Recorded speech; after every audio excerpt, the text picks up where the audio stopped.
How to delete all messages on your iPhone. In this video, I'll show you how to delete all your messages on your iPhone. If you keep getting spam messages on your iPhone and you don't need them, then a good way of organizing your message app is by deleting it all at once. On your iPhone, open the Message app, then tap on the three dots at the top right, tap on Select Message. Now select all the messages you want to delete forever.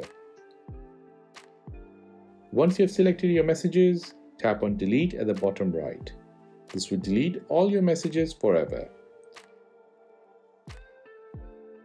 Now, another way of organizing your message is by setting the time you want to keep your messages.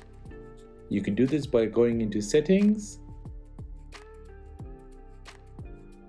scroll down and find Messages and tap on it. Then scroll down and tap on Keep Messages.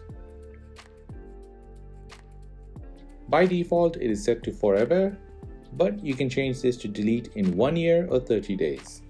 Do note, once the time passes, then all the messages and attachments will be deleted. So do take care when setting this on your iPhone. And that is how to delete all your messages on your iPhone.